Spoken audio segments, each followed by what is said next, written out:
Bien, decíamos que el límite de inflamabilidad o explosivo es el porcentaje de una sustancia en aire que se quemará al ser encendido. Los límites de inflamabilidad son particulares para cada tipo de producto, sea gases o sea líquidos. Lo que se queman son los vapores, en el caso de los líquidos, y lo que tienen que combinarse es una relación ideal entre aire u oxígeno y combustible. Cuanto más amplio es el límite de inflamabilidad, más peligroso es el producto. Vamos a ver que todas las sustancias tienen un máximo que es muy rico, es decir, muy rico en combustible, o un mínimo muy pobre que no alcanza la cantidad de combustible a encenderse. Eso, si nosotros lo quisiéramos comparar con algo, es como el carburador de un auto. Si le echamos demasiado nafta, no tiene cantidad de aire suficiente y no va a encender. Y si no llega nafta, el motor ratea porque no tiene combustible suficiente para seguir funcionando. Después lo vamos a explicar más ampliamente. La oxidación es una reacción química donde un material se combina con oxígeno y se oxida. El proceso de oxidación que nosotros conocemos es el de un hierro que se pone oxidado en contacto con el aire, pero en el caso del fuego, la oxidación se produce cuando los vapores que se destilan de un líquido o de un sólido se combinan con aire, en realidad se combinan con el oxígeno del aire, el nitrógeno no interviene, y se forma un compuesto llamado óxido, o en el caso del fuego, una combustión. Un rango de inflamabilidad es una proporción entre 0 y 100 entre aire y combustible. Entonces, nosotros tenemos acá, por ejemplo, en esta punta tendríamos 100% de aire y 0% de combustible. Y en este extremo tendríamos 0% de aire y 100% de combustible. En el medio se dan todas las relaciones que ustedes puedan imaginar, pero hay solamente un rango de relaciones que permite encendido. La menor relación se llama límite inferior de explosividad, y la superior es el límite superior de explosividad. Se los conoce como LIE o LSE. En este caso, estamos hablando de un producto que tiene un límite inferior del 12%, por debajo del cual no se enciende, y un límite superior del 76%, por encima del cual no se enciende. En cualquier punto de este rango que está en rojo, que son los límites o la gama de inflamabilidad, se va a producir una mezcla suficiente como para que, con una pequeña cantidad de energía, una chispa, por ejemplo, o una llama, o cualquier cosa que aporte calor, permita el encendido. Cuanto más grande es este límite, más probabilidades hay de que el producto se prenda, porque prácticamente en cualquier condición se podría estar formando una mezcla explosiva. Los límites de inflamabilidad de los productos son particulares. Por ejemplo, qué sé yo, el alcohol etílico forma una mezcla explosiva con un 3.3 como límite inferior y un 19 como límite superior. El fuel oil va entre 0,7 y 5. La nafta entre 1.4 y 7.6 y así sucesivamente. Tenemos casos como el hidrógeno, donde se forma mezcla explosiva con un mínimo de un 4% y un máximo del 75%. Esto me da un rango o un límite de inflamabilidad muy alto que permitiría que cualquier fuga de hidrógeno forme mezcla explosiva. Estos límites pueden variar en algún caso.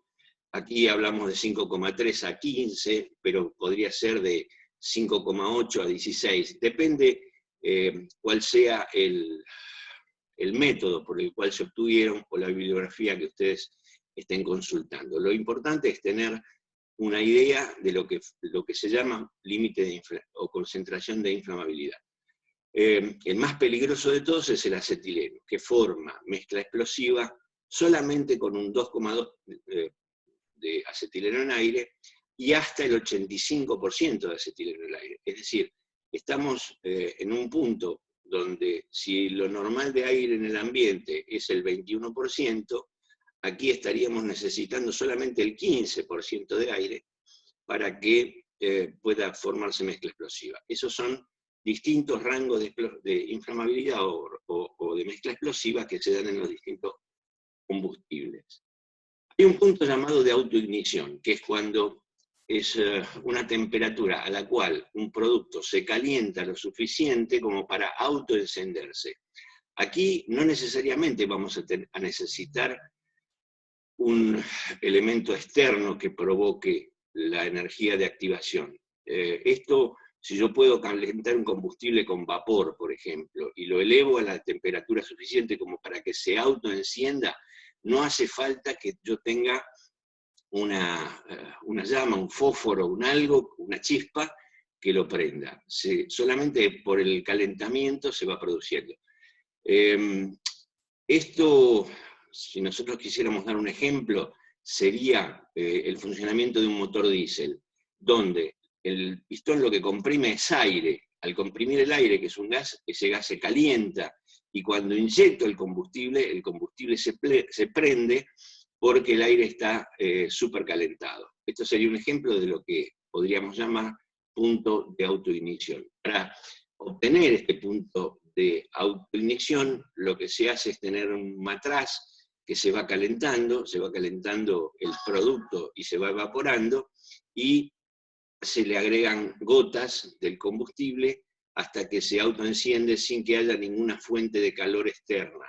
No hay una llama, no hay un fósforo, no hay una chispa, no hay nada. Simplemente es que está calentado lo suficiente como para autoencenderse.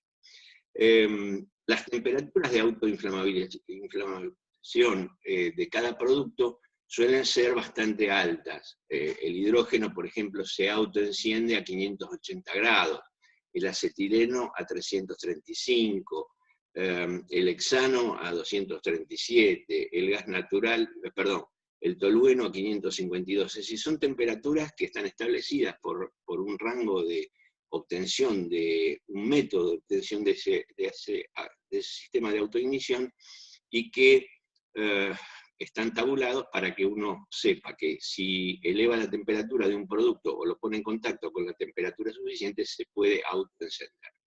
Hay muchísimas tablas de este tipo, inclusive hay algunos sólidos como el poliestireno o el PVC que tienen también sus temperaturas de autoignición, es decir, se van calentando a un nivel que destilan lo suficiente como para autoencenderse. Hay materiales que son de mucho riesgo, como el hidrógeno, el metano, el etileno, el queroseno, el PVC, hasta el aluminio en determinadas condiciones, a 590 grados se puede encender cuando está finamente dividido. Es decir, tenemos un montón de productos que tienen su temperatura de autoignición y que son peligrosos de por sí.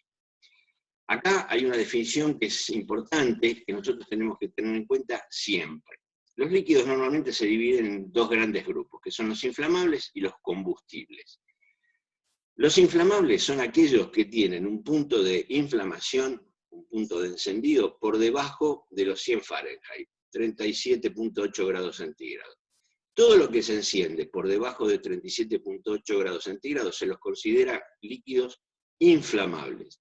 Si encienden por encima de esa temperatura, se los denomina líquidos combustibles, es decir, que necesitan un aporte de calor muy importante para poder encenderse. Dentro de los inflamables estarían el alcohol, la nafta, el solvente, la benzina, el aguarrás,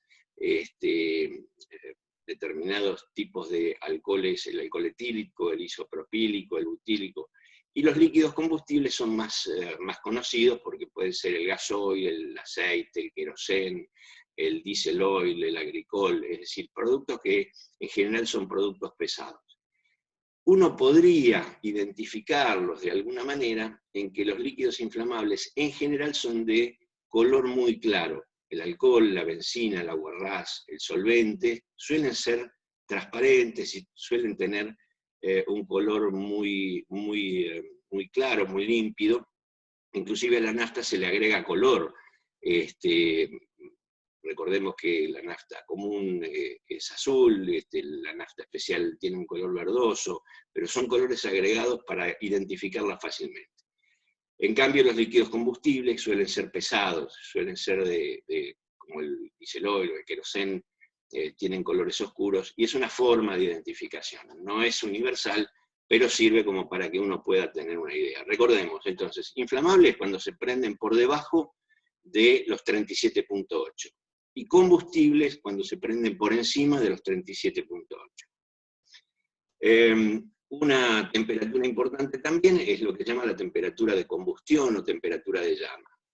Cuando hablamos de temperatura de llama estamos diciendo cuál es la máxima temperatura que se obtiene en la combustión, por ejemplo, de un gas. Una mezcla de propano-aire tiene una temperatura de 1800 grados en la llama. Hidrógeno, 2000 grados. El acetileno-aire, 2300 grados. Acá hay que hacer una salvedad, que es la siguiente. La mezcla de acetileno y oxígeno, es decir, ya el aire no al 21% de oxígeno, sino al 100% de oxígeno, genera una temperatura de 3200 grados. Por eso se la utiliza para los sopletes de oxicorte o de soldadura oxiacetilénica. Las mezclas en general se miden con una mezcla de combustible en aire, pero también puede ser una mezcla de combustible en oxígeno, y esas temperaturas suelen ser muchísimo más altas. También una cosa importante a tener en cuenta es que las llamas se puede medir su temperatura por el color. Cuanto más límpidas y cuanto más blancas son, más temperatura tienen. Una llama que tiene un color oscuro, como la llama del queroseno, podríamos suponer que puede estar entre los 550 y 630 grados. Una llama como la del acetileno quemándose en oxígeno puede tener hasta 2300 grados, es una llama totalmente límpida, y el rango de colores me da aproximadamente el color de la llama. Las temperaturas de las llamas pueden variar absolutamente según el tipo de combustible que se esté quemando.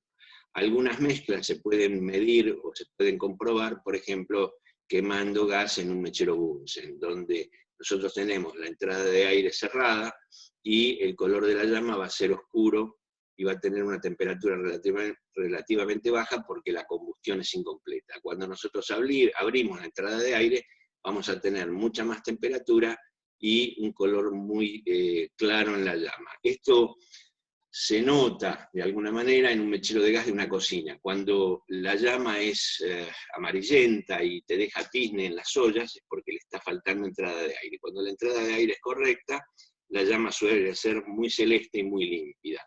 Como esta que nosotros vemos acá, es una llama totalmente celeste y significa que la combustión está estequiométricamente correcta.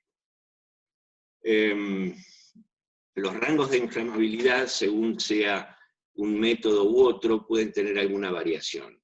Nosotros podemos ver que el combustible diésel, por ejemplo, tiene un determinado rango de inflamabilidad o un flash point, y entonces puede haber un más menos en cada una de las temperaturas según la pureza del combustible y según algunos otros parámetros. Luego, la propagación del calor. El calor básicamente se propaga en el caso de un incendio o en el caso de una acción cualquiera que nosotros hagamos por tres formas, que son la conducción, la convección y la radiación. La convección es cuando el aire frío que está abajo tiende a ir hacia arriba y se va moviendo y va haciendo un fenómeno que se llama convección, donde las capas frías y las capas calientes se alternan permanentemente. En un incendio, el aire caliente va hacia arriba y te puede estar prendiendo, por ejemplo, en un edificio, pisos superiores. La conducción es cuando nosotros ponemos un metal, por ejemplo, en contacto con el fuego, con una fuente de calor, y ese metal va transmitiendo la temperatura y se va corriendo. Eso se llama conducción. Y la radiación es lo que nosotros sentimos cuando acercamos las manos al fuego, a una estufa, o aún el calor del sol, es un calor radiante, es decir, se transmite a través del aire. Estas son las tres formas de transmisiones del calor. Lo que vamos a encontrar es que, por ejemplo, en la conducción hay elementos, hay materiales que son mejores conductores que otros. En general los metales son buenos conductores, la madera o el caucho son malos conductores y así sucesivamente. Eso es con qué facilidad el calor se puede transmitir a través de un producto. La conducción es la transferencia de calor por contacto directo, es decir, yo tengo algo que se calienta y se va corriendo la temperatura. En un incendio nosotros podemos tener transmisión de calor a través de las vigas, las cañerías, inclusive elementos que puedan estar transmitiendo el calor a través de piso a piso y me va llevando el incendio de un lado a otro. Hay elementos que son muy buenos conductores térmicos, como la plata o el cobre o el aluminio, y hay otros que son muy malos conductores térmicos, como el vidrio, el agua, el asbesto, obviamente que se usa inclusive como aislante, si bien está prohibido, la madera o el aire. Esos son malos conductores. La conductividad térmica se mide en kilocalorías por segundo por centímetro por grado centígrado, y es simplemente una forma de medirlo. La radiación es cuando algo que está caliente calienta lo de al lado, porque irradia temperatura, irradia calor. En el caso de los incendios, es probable que si yo tengo un incendio en una propiedad y el calor radiante llega a tocar la propiedad que está al lado, ese calor radiante me propague el fuego por radiación y me encienda lo que está al lado. La radiación se transmite, en el caso de la radiación, sin transporte de materia, es decir, simplemente es calor radiante. Luego hay un fenómeno que se llama convección, que es cuando yo tengo un fuego en un lugar y el aire caliente, que es más liviano, tiende a ir hacia arriba y me puede producir incendios en la parte superior.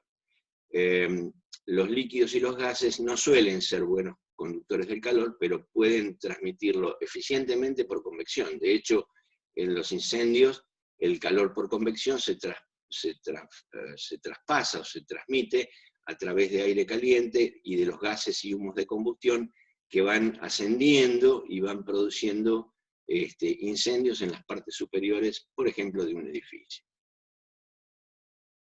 La transmisión de un incendio se puede producir entonces por conducción, a través de elementos de metal, por ejemplo, que pasen entre dos edificios, como cañerías o vigas o cabreadas. Se puede producir por radiación, cuando ese calor radiante prende el edificio que está al lado, porque lo va calentando, o puede transmitirse por convección, cuando los humos y gases y aire caliente tienden a subir, van por la escalera y producen fuegos en la parte superior. Esto también ocurre, después lo vamos a ver en la parte de protección estructural, cuando ese calor por convección o esos humos y gases del incendio se transmiten a través de los sistemas de ventilación del edificio. ¿Cuáles son las fuentes de energía? Es decir, ¿cuáles son los elementos que me inician un fuego? En general, las fuentes de energía o de ignición se dan como cualquier elemento que pueda aportar el calor suficiente como para que, en contacto con un elemento combustible, lo pueda encender. Esto puede ser superficies calientes, pueden ser chispas de soldadura, chispas mecánicas de una moladora, chispas eléctricas al producirse el contacto entre dos elementos energizados, fuego, llamas abiertas, materiales incandescentes, electricidad estática, es decir, hay un montón de fuentes de ignición que pueden ser capaces de generar un fuego. En general, las fuentes de energía o de ignición, los primeros que se conocen son la caída de rayos y el sol, que aportan una cierta cantidad de energía.